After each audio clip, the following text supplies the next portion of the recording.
probably my personal favorite movie we're getting ready to go over, Black Hawk Down. Now, I didn't necessarily say it was the best movie, best war movie, but it was my favorite. And gosh, I feel old when I see the date of release and I see that 2001, and in my mind I'm going, gosh, it couldn't be over 20 years old. But the movie is, Makes and you feel old. yeah, and we rewatched it this past week, both of us. Mhm. And I don't know. Now, my personal opinion, I'll ask you and ask the viewers too. I thought it's aged well.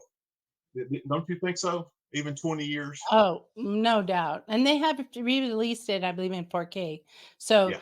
and the way it was filmed, it definitely handled the upgrade just fine.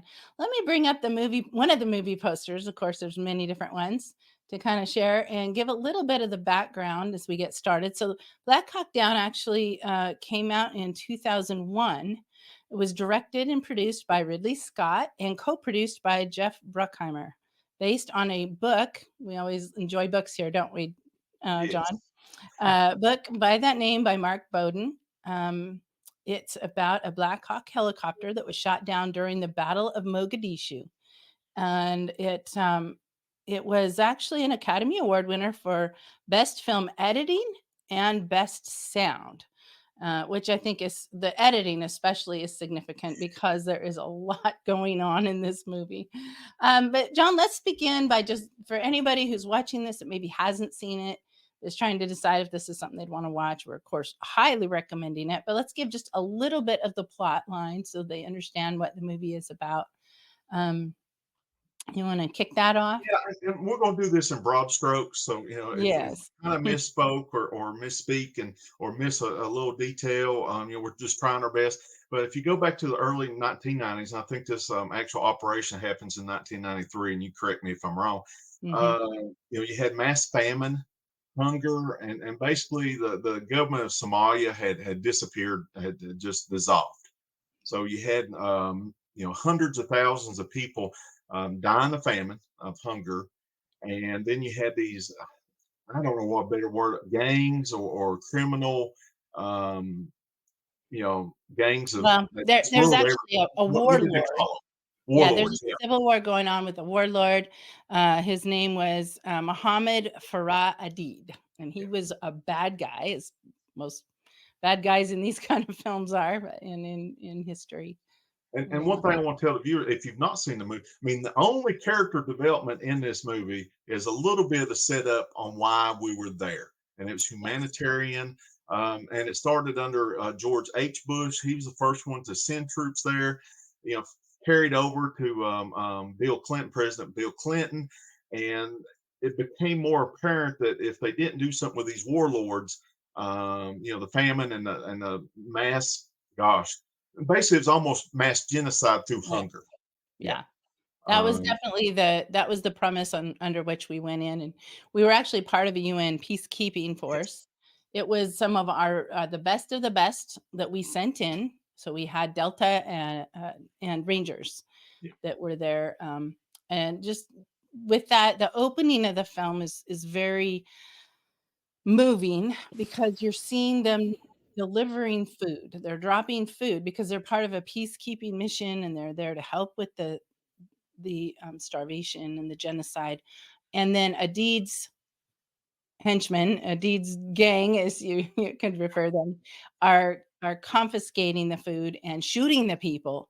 And they're doing it at the start of this film. We're watching our rangers essentially flying in the copters, having dropped it off, watching all this happen and not being able to do a thing about it because of the rules of engagement and the fact that we're there as a peacekeeping mission. They weren't there to fight, so they couldn't stop them from stealing the food that we had just dropped off. Mhm. So it was definitely a predicament, and we were trying to figure out a way to get this to stop. So taking out a deed was the objective, and so that sets us up for this film where you basically have a mission to go in and get two of his top advisors Hey, that can I point out want. the mission was only supposed to be 30 minutes? Remember, they Yeah, kept saying, "Oh, 30, don't you only need to take water with you.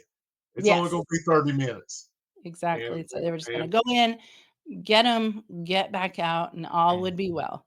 And so that's kind of the setup. Of course, it did not go as planned. by any stretch, and it ended up having the two Black Hawks actually are down. Black Hawk Down sounds singular, but for those who've watched it, you know that there's first one crashed, and then it turned into a rescue mission.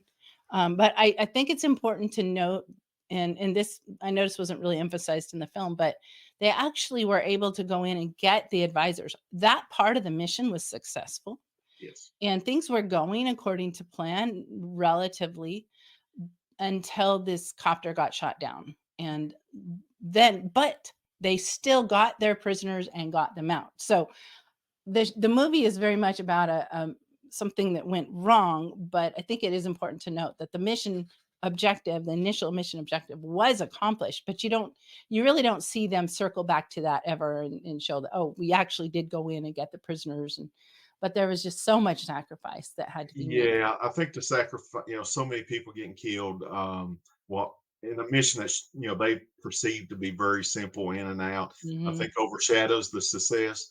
And not to, for the viewers that's not seen it yet, the movie, there is a little bit of foreshadowing when the general's talking about how he had requested light armor, but Washington D.C. had denied it.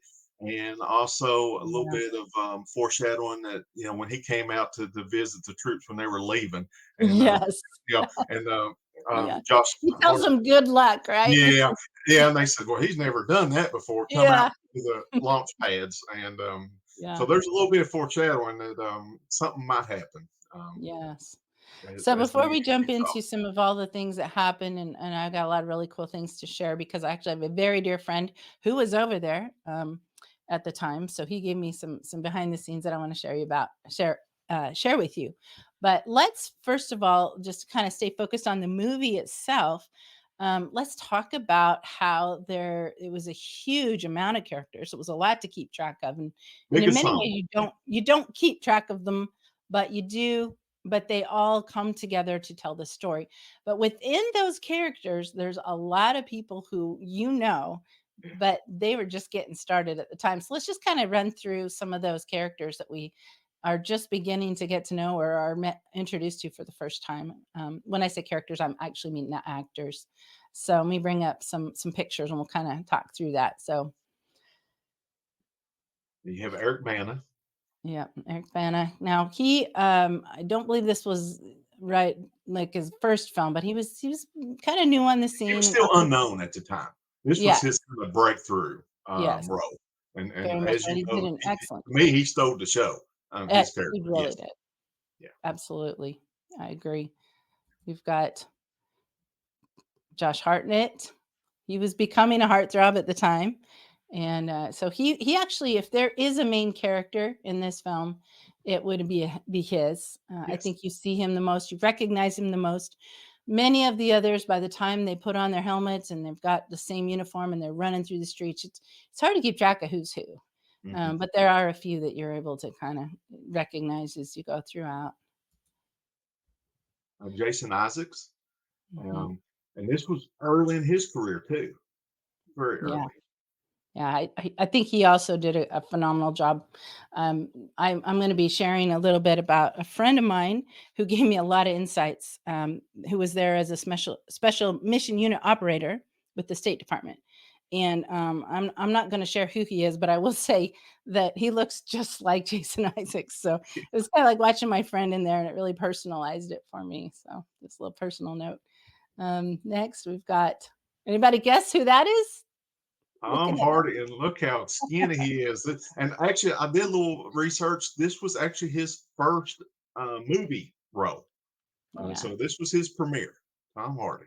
He has really gone on to have great success. So Yeah, big it's kind star. of fun to be able to say, "Wow, that's where he got started." Yeah, and, yeah, and he's one of the ones that you see more of throughout the film because he ended up getting separated from the caravan and gets the convoy, I guess, Uh-huh. and, his efforts to get caught up. Um, then there's a lot of other key people that you're very familiar with today. Yeah, starting on the left, Orlando Bloom. Next to him is Ty Burrell. That you'll, if you watch Modern Family. Um, oh gosh, um, the third one there. Can you help me? No. Oh, He's Game of got a very Thrones, for the viewers, Scandinavian I'm gonna name. have to apologize. It's on the tip of my tongue, it just flew right Well, out. what's he in? Just tell us where we'll Oh, see him. well, Game of Thrones plays Game of Jamie on Game of Thrones, and he's had other starring movie roles, so I don't want to kind of put down his career. He's had a great career since this movie too. And then, of course, the last one there is Jeremy Piven, and Piven, I guess is how you pronounce Piven. it. And he's had many comedy roles, comedy movies, and stuff. And Melanie, before we even started this show, one of the comments I made about it was if you had to recast this movie. I don't know whether there's enough money in Hollywood to recast this movie now because so and some of the actors we've not even touched based on who were actually kind of stars going Mhm. into but had smaller roles. Tom Sizemore, who had just played in Saving Private Ryan, and then of course Obi-Wan Kenobi with Ewan Yeah, McGregor. that's right, Ewan McGregor. I missed getting the Yeah, I mean pictures in here. he was a worldwide star, and Yeah, he was in this ensemble too. So just whoever did the casting, yeah, how they it's got these names, and then how they picked so many. It kind of reminded me back in the early '80s, the movie Outsiders, when you mm. when whoever casted that movie, they were almost a prophet of who was going to be a star. Agreed. Yeah, it's like, okay, I see star power in you, and today there's so much star power, like you said, they probably couldn't afford to make this movie with the budget it would take for these people, but, um, yeah, it's just amazing. So the other thing that we always enjoy doing, we did this with Masters of the Air shows, is putting the actors next to the people that they played. So we're just gonna show a few of those, starting with our, Josh Hartnett Mm. playing Matthew Eversman, who was really a key person in this whole event. He ended up being put in charge very last minute, and he was new. This was his first time in war, and there was I don't know the name of the person that was ahead of him, but he had an epileptic seizure, which you see in the film, and he ends up having to take charge. Yeah, And and so, and of all the characters, Josh's is the one that was kind of the philosopher of the bunch. yes, That yeah, you had a lot of men that were asking the question, should we even be there? We're risking our lives to try to help these hmm, people that don't know us, and so many don't even want us here. And Josh was like, "Gosh, no, there is a lot of hunger here, and we can make a difference." yeah, But now, one of the best scenes, I was him and Eric Bana who played Hoot, and they were talking about, and he asked him, "Well, what do you think, Hoot?" And Hoot said, "The only thing I know is politics go out the window when the first bullet whizzes by your head." yeah. Yeah, he Hoot said, Hoot "Yeah, had, and we'll see him. Let me pull him up. Let me yeah, see. But he had, yeah, I think he had some of the best lines. Like you said, he stole the show. yeah, So, politics but go out yeah, the window when the first bullet whizzes by your head." Yeah, I think he we said got that. Tom That's Tom Sizemore. Sizemore. Yes, Yeah, so you mentioned him. Do have his picture next to the man he played, Danny McKnight. Of course, Tom Sizemore had already been to World War II and fighting under Tom Hanks. So by the time you see this film, he definitely carries himself like a veteran of many wars, and he's got that toughness, and he just does a fantastic job. Honestly, looking at these two side by side, I see the resemblance. yes. I mean, look at their Mhm. noses and the side of their eye. I think they did a great job, not just picking up somebody who already had great experience in a war film, but if he actually really does kind of look like the man that he played. This next one, side by side, I can't say as I'm very familiar with Ewan Bremner, but I just love to see these two next to each other, and he he was, I don't know, I feel like he's, if there's comic relief in this film, I think it came from that And character. didn't you think that was much needed because of how Yeah, much action? I thought that was wonderful to have his character and a little comic relief. yeah. Just to keep it from being such a Debbie Downer or something like that. His I mean, character just was look wonderful. at his face and this, and of course, this is the point when he's telling the other guys are in the chopper, and chopper, let's helicopter and chopper mixed together. I'm making up words here, maybe we'll get that in the dictionary someday. But, he puts on this mouth guard, and he's like, "I about bit my tongue last time, so you don't need this," and that was just, he's the one that ended up going deaf, at least for a time, from all the shooting that happened right next to his head, and just Yeah, watching him and hoping he's understand what he's being told, he was very, very fun to watch. The next combo here, we got Sam Shepard as Major General William Garrison, well, and Melanie, I'll ask you right now. Did you? I almost felt, I wouldn't say sorry, but I felt for the general's position. Oh, yeah. Remember how he said, the mission wasn't planned the way he wanted it. He had to take orders from DC, and Yeah. Sam Shepard does such a great job. You could see that frustration of him seeing his men die and knowing Yeah. that his hands were tied behind his back. I have to admit there were times in the film when I felt frustration Yeah. towards him Oh, really? Okay. a little Well, bit. Not fair. No, that, I can see and I'm that. not sure that it's that he could have done anything, but you feel like, well, can't you do something different? You're the guy in charge. And Yeah. and talking to my friend that I mentioned, he gave me a lot of insights. He actually shared a lot of backstory about that man. He was in Vietnam. He was in special forces during Wow. Vietnam, and he was heavily involved in over border insertions in Laos and Cambodia. And he was extremely intuitive, aggressive. And in this film, you actually see how well he trusts his ground commanders, his Delta Force shooters. He knows they're experienced rangers, they're cream of the crop, and he gives them a lot of. He listens to them, and a lot of times he did kind of say, "Well, I can't, I can't tell you to sacrifice yourself, but Oh, yeah, you're I'm talking gonna about the let 2 you have Delta that." Forces, the 2 Yeah, Delta Force guys that volunteered, yeah, and they everybody knew that was gonna be a no-win situation at that particular yeah. time, and, Which yeah, brings me around to the next, topic for what we're discussing, which I think is the themes of this film. And I think there's a number of them you can pull out. I think the primary theme was really what are the lengths that we'll go to make sure that no one is left behind. yeah, It really wasn't about there's definitely some themes we can talk about as related to the type of battle they're fighting, which was urban warfare, which was kind of new and obviously very intense. But I at the beginning, I was thinking, my goodness, look at the sacrifices and the suffering and the loss of men and equipment that happened to rescue a couple of men in a downed helicopter, and and also, it mhm, wasn't just to save living soldiers, he wanted to bring the mhm. bodies back, remember?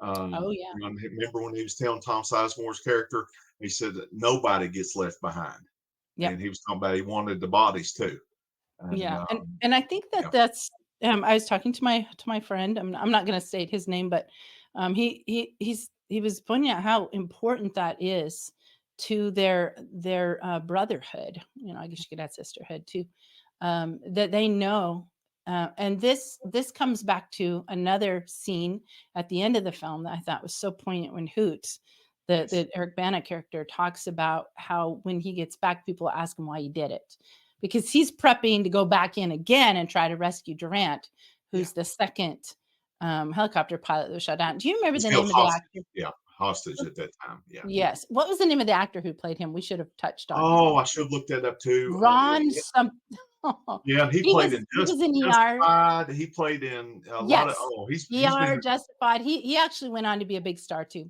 yeah, Sorry that we didn't get his name in here, but, and he's prepping to go back, and he says, "When people ask me why I did it, they won't understand. They just won't oh, understand." remember he said they'll accuse him of being "Are you a war junkie?" And Mm, he said, "I look at him and don't say a word yeah, because they'll never understand yeah, that it's about your brother in that foxhole with you. It's yeah, about that that brother, brother beside you. beside of you." And Yeah, he said, and "They that don't understand. I don't even answer when and I they." thought it was so poignant. I thought about showing that clip, but I kinda wanna keep the pace of what we're doing, but it's, I for me, that was the summary of the theme of the film because Yes, they're showing the lengths that they went to, and, it's interesting because, it's a continuation. It's just a standard. It's not like this was a unique situation where they were heroic and went in, but this is how they operate. And another situation that's kind of similar that happened during the Iraq invasion was when the Rangers, had to perform a rescue for a group of POWs, including Jessica Lynch. After reaching the location where they were being held, they found that some days prior, all of the soldiers had been killed, and it was about 11 of them. 11 of them, and Lynch was the only survivor, and they had been buried in shallow graves. They didn't have tools, they didn't have shovels, and they used their hands to dig out the decomposing bodies and bring them home. So I felt like it's not a glory of war film by any stretch. If anything, another theme is that we can't win um, these types of urban battle, and where we go in and we just kind of take over and have a presence in somebody else's land. But but I felt like the positive of the film was just look at the heroism and the sacrifice that we make for one another. And I think that's a beautiful thing in life, that no one is left behind. Yeah, and I'm gonna echo your. This was the first movie I can remember watching that was completely urban warfare. Hmm. And I think that's why it was one of my favorites because once the action starts, I mean, like we said earlier, there's no character development and all that. It's about the battle, and the battle is consistent. And then of course you just see these men go down one by one. I think it was close to 30 that was lost total. Now, if I'm wrong on that, just The number, it looked like more than it okay, was. I mean, 19. It was 19. 19. They killed about 1,000 Somalis, Yeah, so there was a lot of killing, and they lost about 19. Of course, I don't know what the wound count was, but they lost helicopters, and you saw just a lot of damage to equipment, which it matters as a military, but not, the value of life, of course, I would hope is yeah. always more Of important course, than that. well, the movie ends. When the armor that he'd requested before the mission was allowed to go in, they could rescue Yes. all the men. And it just showed Yes. you, well, gosh, if you'd done this to begin with, Yeah. and that kind of goes, echo back to, DC was, micromanaging. And also, you got to take back early 90s is when satellite communications was at its infancy. And, they were trying to macromanage stuff live from Washington D.C. or from the Pentagon. So Well, and um, you see the yeah, delay. There's some really interesting scenes where you see the delay in yeah, communication, going from one to the next, and finally you see Tom Sizemore's character, and they're telling him, "Slow down, you're driving too fast." Because we can't yeah. get As communication. he's getting shot at, yeah, He's like, and "I can't slow down." That's right. I'm getting shot at. oh, But well, earlier in the movie, remember when he was talking to one of the generals that they were up in the air, and he said, 500 feet up in the air, it's unforgiving, but down on the ground, it's hell. And yeah, so, yeah, he, yeah. he At the had his. start of the It film, also kind of showed these men. I mean, you could see when they were prepping to go in, they knew there were some problems with this plan. yeah. The looks at each other, and even the general asked some questions, and they knew there were some problems. And Tom But with Sizemore was all prepared. that said, Yeah. I want to share some insights now from my friend who was there. Okay. He was not there in the battle of Mogadishu. He was in the vicinity, participating in the different um, missions that were going on. But he shared some things that I thought were really interesting. Um, One of them is the fact that they really were going in. And they had really underestimated what they were up against, and you see that a little bit when they're talking about, oh, you won't need to bring, night gear. We'll be in and out. You don't need the night gear. You don't need this or night goggles, I But guess. water. Water, all these Yeah. extra things. You're not going to need it. We're in and out. They truly did underestimate what they were up against. And what they had underestimated was that the fact that actually Bin Laden, Al Qaeda had gone in and trained those people how Wow. to I did take not. down helicopters. I did not know that. Yeah, and so they didn't know it either. And so when they started taking them down, they had to receive training from Al Qaeda on how Okay. to do that. Which the other thing is these were the cream of the crop. These were Delta, these were Rangers, these were the highest trained soldiers that we have. And they just, there's definitely some badass ego in there that we got this, and they got Even great amongst equipment. themselves, And there was some banter between the Rangers and the yeah, Delta. Yeah. yeah, and they just had no idea what they're up against, because they actually, as you can see in the film, they had the children that were part of the signaling of what was happening. That's how they got the warning. All these helicopters were coming in, because the children were a part of that. They would hide behind women and shoot from behind women. I mean, the type of um, the way they conducted war was just very, just as bad as it can be in it and Well, for guerrilla tactics, yeah, yes, guerrilla yes. warfare, yeah, And in an so urban they setting. just were up against, equipment, the RPGs and the way they were being fired. And, I wanna just share a direct quote from my friend because I did talk to him just before we did this. He says, "The best way to describe Somalia during the raid, go to the Texas Stadium." I'm in Texas, by the way. I'm in Houston. We're both Texans. He says, "Stand in the star in the middle and have everyone in the stadium take a shot at you." That's how loud it would be. And then he said, when you're doing block to block movement, which is what you saw with this urban combat, they're having to create perimeters and move from block to block. So you'd get to an area that was contested and you could see the haze of lead moving past the area you had to cross. He said it was insane. It was literally like watching a hailstorm of lead. So, Right, I don't know that the movie even it tried to capture that, and I caught some, I got a few pictures. Here's a picture of kind of when somebody was shot down, and you can imagine when they're running through these block areas, and just being cut down. But, I don't even know that it fully showed just how intense when you have all of the all of the city is armed, even the youth. And this was the other thing too that they knew that they were going in. The Sizemore character was concerned about going in when they did, and because they were going in the afternoon in daylight. But another detail is that there's actually a kind of weed that they would give. hash, hash, Uh, yeah, uh-huh, hash, and they it would said, yeah, the kids, the people would chew it, would actually turn their mouths orange, but it was an amphetamine. So this time of day is when they would have already been so hopped up on that amphetamine. You're fighting people who are on drugs, which is also a very different kind of battle when these people are running on narcotics. And so that was that was part of what they were facing. And of course, they had trained the kids to shoot, and you see that. I mean, everybody was shooting, which kind of gives you this idea of just it was just a hailstorm of lead that they had to run through. So, um, okay, so the last little insight that you wouldn't get, you kind of get from the film. I noticed you see the sweating, especially on the faces of the Somalis. It's just bubbled on their faces. It almost looks like they've got cysts. There's so much sweat. And as I was watching the film, I was thinking, man, I wonder what that smelled like, just being with all the heat. Clearly there's heat and you got blood. And so I asked him about the smell, and he shared some other insights that I wasn't expecting. Um, so at that point, they had been taken, they were just in a civil war. Anything metal had been removed, and even wood was scarce. So door handles, anything that would have been metal, they had somehow made it out of camel dung. So there's wow, camel dung everywhere.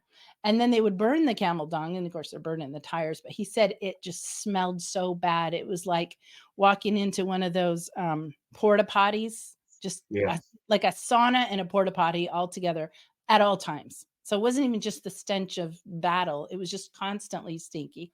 Sometimes the wind would come off the ocean and that would kind of help a little bit. But then they were dumping all of their feces in straight into the ocean from the cities. So even that yeah, was I mean, just to or out in kind the of streets, or yeah, out in the yeah, streets, I can imagine. No infrastructure, well, you had no government, so you didn't have no services, yeah. whether it be water or sewer, and just imagine, and the heat and all that smell.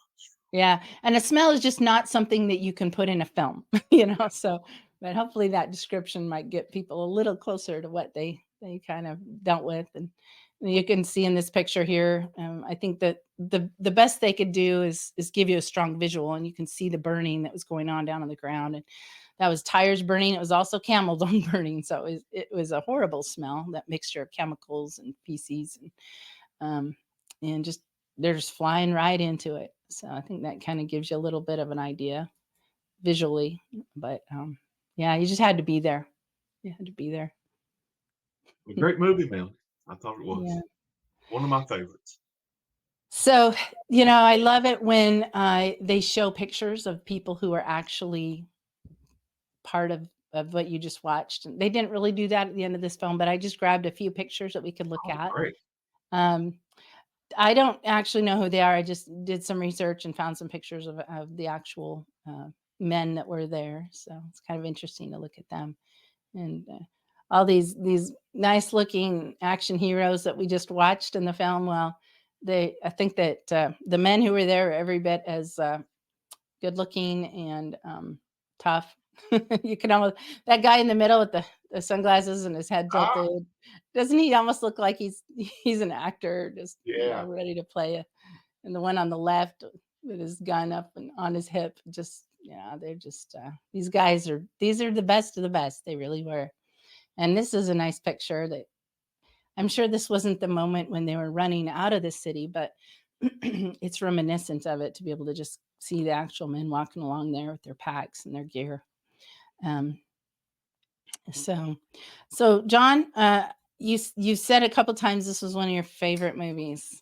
Do you want to expound on that a little bit? Yeah, Why is and of course, I'm biased. You know, the director and producer of this movie, Ridley Scott. I love all his movies, whether it be mm, Gladiator or sci-fi with mm, Blade Runner, and then you go to the original Alien. So, you know, he is a master of action movies.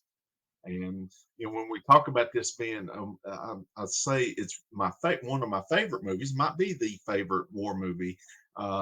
Maybe not the best because he just shows the action, the battle, not a lot of character development and stuff. But there's no time for it.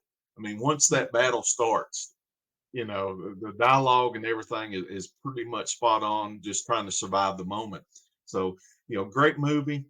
If you've not seen it, and I was a little bit surprised. It was I was looking at the Wikipedia page for Black Hawk Down. It did well at the box office. It was considered a success, but it wasn't a huge success. So there's a lot of people that's not watched this movie. So yeah, I urge them to watch it. You're gonna see something different than a lot of other war movies out there because it's urban warfare. It shows you, and also with urban warfare, I don't know another thing you kind of get that vibe. All of our technology and heavy armor, all that gets kind of neutralized in the urban setting compared to, and it's just like Vietnam with the jungles. yeah, In urban settings, it's a person on person fight. And, this movie was the first one I can remember that I saw that, and it was a great movie. Saving Private Ryan had come out about 4 or 5 years earlier. You'd had Band of Brothers had come out a little bit earlier, and then this one came out. The only other movie I could relate that was very similar, I don't know whether you've seen this movie, is Enemy at the Gates, about mm, Stalingrad and the yeah, snipers. yeah, That was a World War II urban, but still it wasn't quite as intense as this movie with Ridley yeah. Scott's director, This being the was director. I Excellent think there movie. was like 30 to 40 minutes of setup, and then it was just constant battle, Yeah. which I can see why it won the award for editing because Yes. and the editing was really on point. You didn't get dizzy. You had a hard time keeping track of who was who. Yeah. At least I did. I know that people have watched it multiple times say, okay, that you can actually tell who's who, but you got to watch it a few times to follow it. And The you know what? It's special okay. effects. Special Yeah, effects. No CGI in this movie. And the special no, effects, very little. everything was very believable. You know, how one Yeah. like the A Team or something, you see these special effects or Fast and the Furious. Everything is very believable. Yeah. You really got to suspend Yeah. suspend Yeah. reality for And that show. it adhered to the law of physics and Yeah. Well, and so talking to my friend that was there, he said that it's very accurate. yeah. And I've heard other veterans who were there. I've met many veterans who were there, but they I think that says a lot when a veteran watches it and says, "Yeah, that is very accurate." And I think it's one of the most accurate films. Of course, it's hard to imagine putting it above Saving Private Ryan and that D-Day landing scene, but really when it comes to the accuracy of what they're facing, it did a very good job. There was, of course, things that they can't convey, even the difficulty that they had maneuvering through the city. Yes. You see them struggling to find a way through. They circle around a few times. In Had to go reality, back one time. Remember, they turn circled around. 7 times Yes. is what really happened. And you just simply can't put 7 times in, and keep a movie flowing. But they did a great job of keeping that accuracy. I'm gonna grab a drink. I've got my speaking of Saving Private Ryan and Tom Hanks. I got what me got there. There's my Bubba Gump shrimp. Um, Forest Gump. stemware, straight out of Galveston. So if you ever Well, want to Melanie, come to we'll take a few Texas, minutes to talk about the get you next one of movie. these nice little glasses. Like, mm. You want to take a few minutes before we leave and talk about our next movie? I do Movie? actually. Before Yeah, I do which is a that, new release out now. actually, before I do that, I got Oh, something okay. neat to share. I don't know if you knew about this, but I didn't know about this. I have to admit, I learned about it as we prepared for this show. But there's a really neat event that happens every year that Oh, honors okay. those who were killed in the Battle of Mogadishu, and it is called the Mogadishu Mile. So this is something that has been going on ever since. This whole event was actually labeled Operation Gothic Serpent. And so this event is sometimes it's live in some places where they actually have a running event, and others it's more of a virtual event. But it happens every October, and participants in the mile. Basically, what it's also doing, the reason it's called the Mogadishu Miles, it's in reference to the mile that they had to run when they were leaving after this battle that you see. This is, of course, a picture from the film, and they're just fighting their way back out of the city. Is the Mogadishu Mile. It is hosted by or sponsored by a nonprofit called Three Rangers Foundation.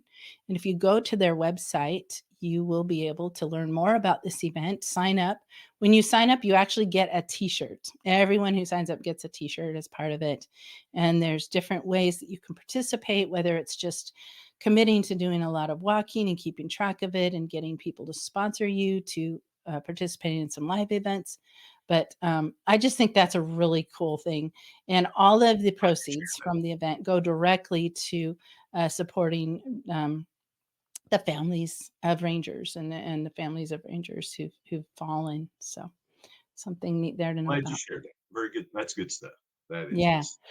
All right. So drum roll. Let me back us out. So as we're about to leave, we're going to introduce you to the film that we'll be looking at next week and talking about, which is a very new release as of the time of this show. It might not be if you watch this in a year from now, or hopefully we'll catch people in the future. But just came out today. So Ah, I don't know if you knew that. Today is the release. As of today, it is April 19th, oh, 2024. Melanie, I noticed Jerry Bruckheimer is a producer of this Yes. too. Okay, so we're Yes. doing two of his in a row. Did not know. Yeah. Isn't that awesome? I love that you pointed that out. I was going Yeah, to I do knew that. Guy Ritchie was the director, but I didn't know Jerry. That's Yes. pretty So good. Cool stuff. So Okay. Jerry Bruckheimer was a co-producer of Black Hawk Down, and he is a producer of this show. And it looks to be a little bit. I think it's more lighthearted than a lot of the war movies that we've been watching. Well, I think it might be a lot like one of your favorite movies, *Inglorious Bastards*. Yes, Yeah, yes, might I just from looks the to be trailers. looks I Yeah. haven't seen it yet. However, we'll note that where *Inglorious Bastard* is a fantasy, a very enjoyable, cathartic fantasy, this is actually based in, truth and the Mhm. founding of special forces. So, I don't know if we'll have a chance, because it's so new, to talk to some of the special forces and get their feedback on the film. That might be a follow-up we can do. Um, that would be I just love to get the insights of our actual heroes and veterans, but we will look forward to talking about this film next week. And for all those of you that are watching, if you aren't already, please sign up, subscribe to our channel so that you can know when there's more uh, of our episodes coming out. And let us know in the comments if there's a film that you'd like us to watch. And we'd love to get that feedback and all of your participation. So, what did you think of this film? What did you think of Black Hawk Down? Do you have any other insights that you have? Are you a veteran of that event and that mission? Are you a ranger? We'd sure love to hear your insights. So, hopefully, in time, we'll be able to collect a lot of really neat comments and come back next week. We'll share that new movie and then we'll announce what our next movie is. Okay. So, any final comments, John? Nope. I look forward to next week. Same bat channel, bat time. Definitely. And again, this is our visit to the movies in our new Masters of the Air Talks Military Movie Club. See you next week.